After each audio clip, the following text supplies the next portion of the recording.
Selamat berjumpa kembali saudaraku semuanya dengan channel YouTube Jati Diri. Dalam pertemuan yang ke-13 kali ini, marilah kita lanjutkan ajaran Bhairava Tantra lanjutan dari yang sebelumnya. Namun seperti biasanya, sebelum kita mulai jangan lupa selalu untuk memohon perlindungan dan bimbingan Tuhan Yang Maha Kuasa, agar tidak terjadi kesalahpahaman yang akan menyebabkan kesesatan. Di pertemuan kita kali ini, marilah kita membahas tentang tipuan pikiran. Pada pembahasan tentang tipuan pikiran ini akan kita bagi menjadi beberapa video berikutnya. Dalam menyajikan tantra ini, kami sajikan secara sistematis, jadi tontonlah secara cermat mulai dari awal, jangan melompat-lompat agar tidak terjadi gagal paham. Dan mungkin bahasanya terkesan sedikit membingungkan, namun disitulah seninya. Cermatilah dengan kejernihan hati dan pikiran agar dapat menangkap maknanya secara benar. Tipuan pikiran. Pertanyaan pertama, bagaimana mungkin dengan menjadi sadar akan suatu titik tertentu pada proses pernapasan, seseorang dapat dengan mudah mencapai pencerahan? Apakah mungkin kita menjadi terbebaskan dari ketidaksadaran hanya dengan memperhatikan adanya jeda yang pendek dan sejenak ketika bernapas? Pertanyaan ini penting. Dan pertanyaan seperti ini kemungkinan muncul pada pikiran banyak orang, banyak hal yang harus dipahami. Mungkin engkau mengira bahwa spiritualitas itu sulit untuk dicapai, padahal tidak seperti itu. Spiritualitas tidaklah sulit, bukan pula sebuah pencapaian. Apapun keadaan dirimu, engkau sudah spiritual, tidak ada hal baru yang perlu ditambahkan atau dihilangkan dari keberadaan dirimu, engkau adalah sejatinya sempurna.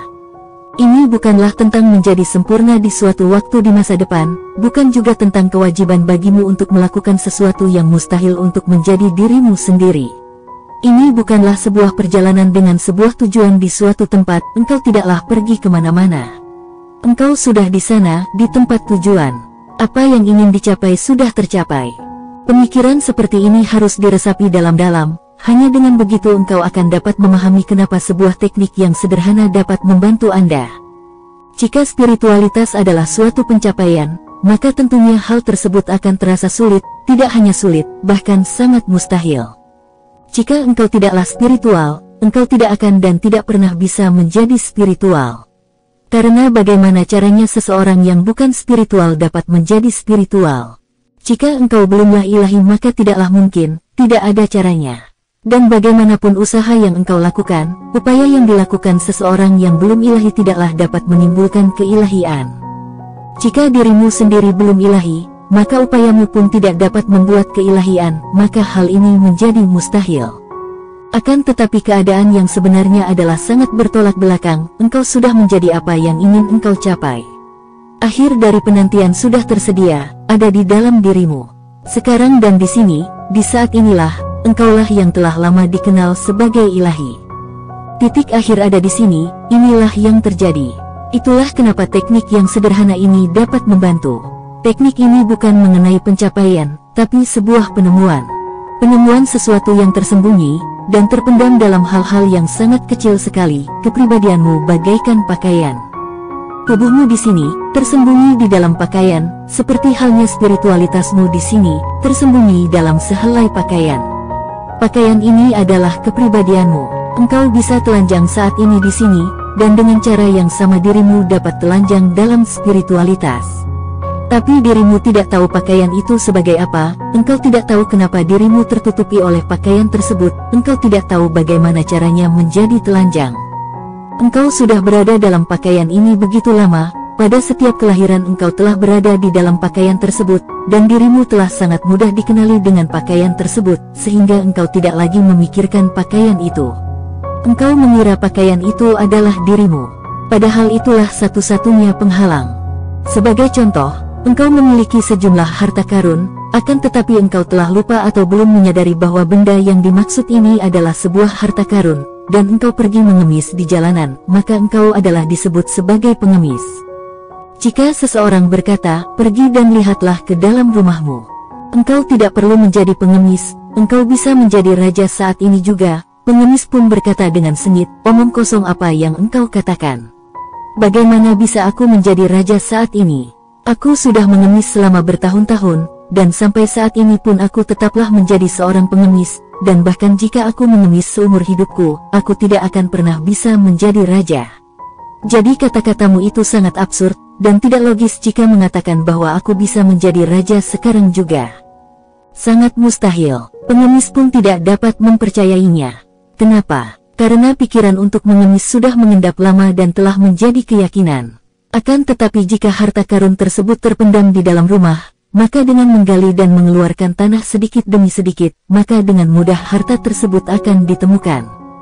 Segera ia tidak akan perlu mengemis lagi, ia akan menjadi seorang raja.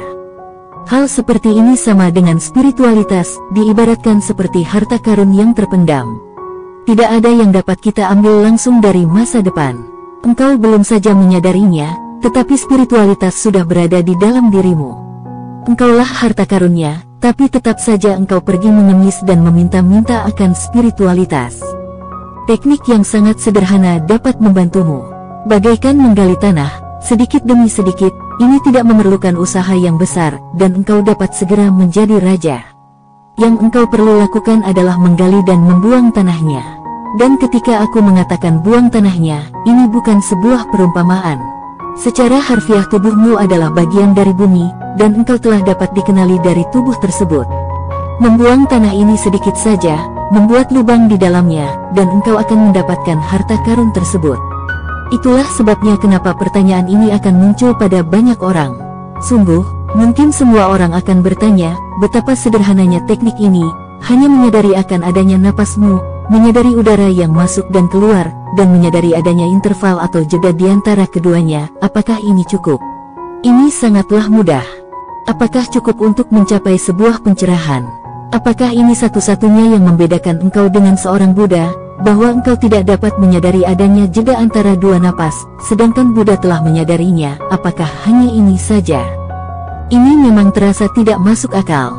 Engkau dan Buddha terpisah jarak yang luas. Jarak yang terasa tak terhingga jauhnya.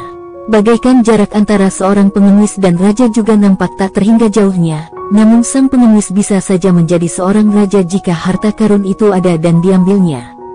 Buddha pernah menjadi seorang pengemis seperti dirimu, ia tidak begitu saja menjadi seorang Buddha. Pada suatu waktu sang pengemis mati, dan ia menjadi penguasa.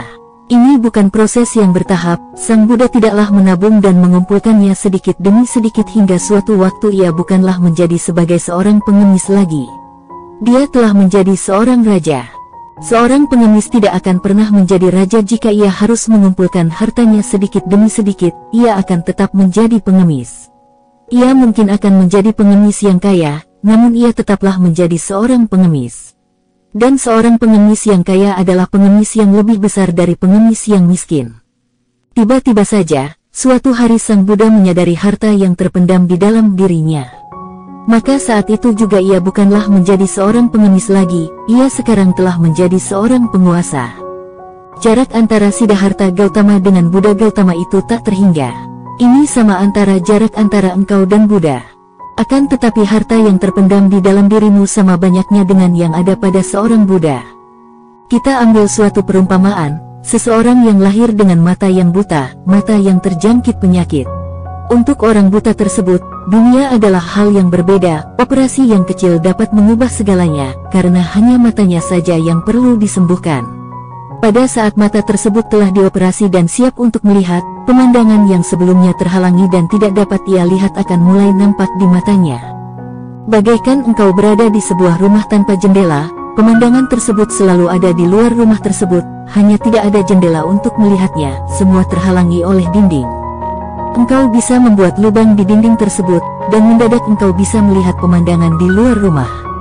Kita ini sudah menjadi apa yang akan terjadi, apa yang seharusnya menjadi apa yang memang terjadi.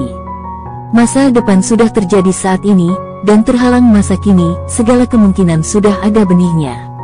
Hanya sebuah jendela yang perlu dibuat, hanya sebuah operasi kecil yang diperlukan. Jika engkau bisa memahami hal ini, bahwa spiritual itu sudah engkau miliki, sudah ada dalam dirimu, maka tidaklah ada masalah tentang besarnya usaha yang harus engkau lakukan. Sungguh, tidak perlu banyak usaha. Hanya usaha kecil saja yang perlu dilakukan, semakin sedikit semakin baik. Dan bahkan lebih baik lagi jika engkau tidak perlu mengeluarkan usaha apapun. Dan itulah yang akan terjadi, seringkali terjadi, bahwa semakin engkau berusaha, maka akan semakin sulit engkau dapatkan. Engkau telah mencoba segala macam usaha, perjuanganmu, kesibukanmu, kerinduanmu, harapanmu, akan menjadi penghalang. Akan tetapi dengan sangat sedikit usaha yang tanpa usaha sama sekali akan semakin mudah engkau dapatkan. Menurut pendapat Zen, melakukan sesuatu tanpa melakukan apa-apa, maka akan lebih mudah terjadi. Semakin engkau tergila-gila, semakin kecil kemungkinan akan terjadi. Bagaikan engkau memiliki pedang namun sebenarnya hanya jarum yang engkau perlukan, karena engkau hanya akan menjahit pakaianmu yang robek, bukan untuk memotong pohon yang besar. Pedang yang engkau miliki tidak akan membantumu, pedang memang lebih besar dari jarum, akan tetapi jika saat yang engkau perlukan hanyalah sebuah jarum, maka pedang tersebut tidak dapat engkau gunakan. Pergilah ke tukang jagal, mereka memiliki banyak alat potong daging yang besar. Kemudian pergilah ke dokter bedah otak, engkau tidak akan menemukan alat-alat sebesar yang dimiliki tukang jagal. Dan jika engkau benar menemukan yang sama besarnya, maka segera tinggalkanlah dokter tersebut karena dokter bedah otak bukanlah tukang jagal. Ia memerlukan alat yang sangat kecil semakin baik. Teknik spiritualitas lebih halus, tidak kasar dan mencolok. Teknik spiritual tidak mungkin kasar, karena operasinya bahkan lebih halus daripada dokter bedah otak, tidak terlihat objeknya pada otak, sedangkan dokter bedah otak tentu saja melakukan tindakan pada benda yang nyata dan terlihat. Namun ketika engkau bekerja pada hal yang sifatnya spiritual, maka tindakan yang engkau lakukan akan semakin menjadi lebih estetis dan penuh rasa. Tidak ada benda yang besar dan kasar di sana, hanya ada yang halus. Teknik-teknik menjadi halus, itu adalah hal pertama. Pertanyaan yang kedua, jika ada benda yang berukuran kecil, bagaimana mungkin sebuah lompatan yang besar dapat terjadi melaluinya? Konsep ini terasa tidak masuk akal, dan tidak ilmiah. Saat ini ilmu pengetahuan sudah mengetahui bahwa semakin kecil sebuah partikel, semakin atomik, semakin mudah untuk meledak, dan ledakannya sangatlah besar. Semakin kecil ukurannya, semakin besar efek yang ditimbulkannya. Engkau yang lahir sebelum tahun 1945, dapatkah engkau temukan penyair atau pengarang yang dapat membayangkan dua ledakan atom dapat meluluh lantakkan dua kota besar di Jepang, yaitu Hiroshima dan Nagasaki, 200.000 orang dengan mudahnya lenyap begitu saja dalam hitungan detik? Pertanyaannya, berasal dari mana energi yang didapat untuk ledakan tersebut? Dari sebuah atom, ya, partikel yang sangat kecil yang dapat meledakkan dua kota tersebut. Sampai saat ini atom tidak dapat dilihat dengan alat apapun, kita hanya bisa melihat efek yang ditimbulkannya. Jadi jangan mengira bahwa pegunungan Himalaya itu lebih besar hanya dilihat dari ukurannya. Pegunungan Himalaya pun akan tidak berdaya jika mengalami ledakan atom. Satu atom yang kecil dapat menghancurkan seluruh pegunungan Himalaya. Ukuran pada benda materi bukan melulu tentang kekuatan. Kebalikannya, semakin kecil ukurannya, semakin besar daya ledak dan jangkauannya. Semakin kecil ukurannya, semakin padat terisi kekuatan, semakin powerful. Teknik sederhana ini bagaikan bom atom. Seseorang yang melakukan hal-hal yang lebih sulit belumlah memahami ilmu tentang bom atom. Engkau akan berpikir bahwa seseorang yang bekerja dengan atom-atom adalah orang yang bertubuh kecil dan bekerja dengan hal yang kecil, dan orang yang bekerja di Himalaya akan terlihat sangatlah seperti besar-besar. Seorang Hitler bekerja dengan massa yang sangat besar, Mao juga bekerja dengan massa yang besar. Sedangkan seorang Albert Einstein dan Planck, mereka bekerja di laboratoriumnya dengan benda materi yang sangat kecil, partikel energi. Tapi pada akhirnya, tanpa adanya penelitian Albert Einstein, maka politisi tersebut tidak akan berdaya. Mereka memang bekerja pada hal-hal yang lebih besar, akan tetapi mereka tidak memahami rahasia tentang ukuran yang kecil, tidak memahami tentang atom. Saudaraku pemirsa channel YouTube Jati Diri semuanya, mari kita akhiri sampai di sini dulu pertemuan kita kali ini. Kalau Tuhan mengizinkan kita lanjutkan di lain waktu. Dalam memahami ajaran Tantra ini Anda harus hati-hati, jangan sampai terperosok ke jurang kesesatan. Jika ada pertanyaan silahkan ditulis di kolom komentar, atau bisa lewat WhatsApp ke nomor 087756422100.